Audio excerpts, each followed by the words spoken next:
ఖచ్చితత్వంతో కూడిన సమాచారం, అది కూడా దేశ విశాల హితం కోసం అడుగుతుంటాయి. బట్ వేరాజ్ వాడు అడిగింది ఏంటి, అక్కడ ఒక్క నెల 20 డేస్ వ్యవధిలో 14 నుంచి 16 ఇమేజెస్ వాళ్ళు ట్రాన్స్ఫర్ చేస్తారు పాకిస్తాన్ అటామిక్ ఎనర్జీ కమిషన్కి. వాడికి ఏంటి పని, మన పహల్గాము, మన చుట్టూ ఉన్న పహల్గాం చుట్టూ ఉన్న పర్యాటక ప్రాంతాలతోటి. డిజైన్ అక్కడే జరిగింది, Pak terror funding, and he was reportedly associated with that Obaidullah Sayeed అనేవాడు, తహూర్ హుస్సేన్ రాణాకి, డేవిడ్ హెడ్లీకి వీళ్ళ నెక్సెస్ ఉంది. వాళ్ళు బేసిక్గా ఇతర దేశాలు వచ్చినప్పుడు ఈస్ట్ ఇండియా కంపెనీ లాగా వ్యాపారాలు చేసుకోవడానికి వస్తారు, తర్వాత ఉగ్రవాదాన్ని సరఫరా చేస్తూ వచ్చారు. అది ఎస్టాబ్లిష్ అయిన తర్వాత దాని మీద మాట్లాడాల్సిన అమెరికా దాని మీద మాట్లాడలే. ఇంకా ఎందుకంటారు సార్? మీరు చెప్పినట్టు 26 మంది ఈ రోజు, 50 ఏళ్ల నుంచి ఎన్ని వందల వేల మంది ఉన్నారు. వాళ్ళవి ప్రాణాలే, మన భద్రతా దళాలు ప్రాణాలు కొట్టి కాపాడుతున్నాయి. అందులో ఎంతమంది చనిపోయారు? కొన్ని లక్షల మంది జమ్మూ కాశ్మీర్లో జమ్మూ పండిట్స్ని వెళ్ళగొట్టారు, చంపారు. సో నరమేధం సృష్టించడం 50 ఏళ్ల నుంచి ఉన్నది.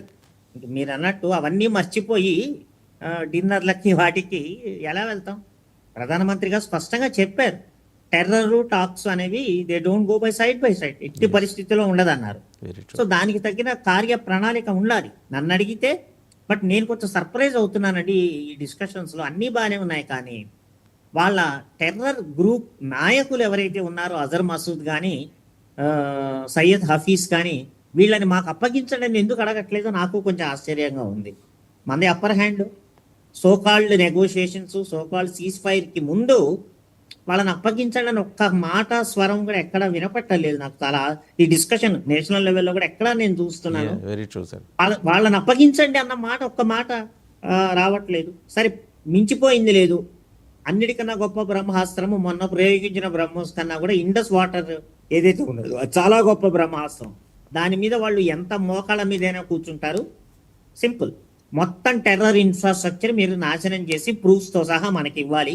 ప్లస్ డెసిగ్నేటెడ్ టెర్రరిస్ట్ లీడర్స్ ఎవరైతే ఉంటారో వాళ్ళ సమగ్ర నాయకత్వం, సంపూర్ణ నాయకత్వాన్ని మనకి ఒప్పుకొని అంతర్జాతీయ వేదికల పైన, ఎస్ మేము ఇన్నాళ్ళు భారతదేశాన్ని ఇలా ఇబ్బంది పెట్టాము, 99% ఒప్పుకోరు వాళ్ళు. వాళ్ళ ఫ్రీగా ఉన్నటువంటి మీడియా ఛానల్స్లోని నోటికొచ్చినట్టు మాట్లాడుతున్నారు. అసలు ఓడిపోయాం, మనకు దెబ్బతిన్నాం అనే మాటలు లేకుండా. సో కేవలము టెర్రరిజం రూపుమాపాలని కాకుండా చాలా గొప్ప గుణపాఠము సవాల్ గనక విసరాలి అంటే వాళ్ళ టెర్రరిస్ట్ నాయకుల్ని మనని ఇంటర్నేషనల్ టెర్రరిస్ట్గా డిక్లేర్ చేయించి వాళ్ళని యుఎన్ఓ ద్వారా మనకు అప్పగించేటట్టు చేస్తేనే ఫర్దర్గా ఉంటాయని చెబితేనే కొంచెం ఏదైనా బాగుంటుందని నేను అనుకుంటున్నాను. రైట్ సార్, ఒకసారి కల్నల్ పరమేశ్వర్ గారి దగ్గరికి వెళ్ళాం. కల్నల్ పరమేశ్వర్ గారు, మనం వ్యాపారం చేసుకుందాం, మామూలు ఏదో కూరగాయలు, పాలు, పళ్ళు ఇలాంటివేవో అటు ఇటు పంచుకో, లేకపోతే వాళ్ళ దగ్గర ఇవి ఉంటాయి కదండి, ఎక్కువగా పీఓకే నుంచి పాకిస్తాన్ నుంచి మనకి వచ్చేవి ఏంటంటే ఈ డ్రై ఫ్రూట్స్, ఆ వ్యాపారాలు చేసుకుందాం, కిస్మిస్లు తింటూ బాదం పప్పులు తింటూ ఆ వ్యాపారం చేసుకుందాం, న్యూక్లియర్ మిసైల్స్ గురించి మా వ్యాపారం మాత్రం. అంటే ఆ వ్యాపారం తాను మాత్రమే చేస్తానని చెప్పాలన్నా సార్ ట్రంప్ ఉద్దేశం? నేనే చేస్తాను, నేనే మీ మధ్య విభేదాలు సృష్టిస్తాను, నేనే మీకు తుపాకులు అమ్ముతాను, మీరు నా ఆధ్వర్యంలోనే మీరు యుద్ధాలు చేసుకోవాలి, నేను చెప్పినట్టు యుద్ధాలు చేసుకోవాలి.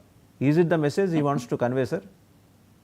అంటే ఒక విధంగా మీరు అన్నారు, కాళిదాస్ సార్ కూడా అన్నారు, అమెరికా క్యాపిటలిస్ట్ కంట్రీ అండి. అమెరికా దగ్గర నుంచి ఇంకేం ఎక్స్పెక్ట్ చేస్తాం మనం?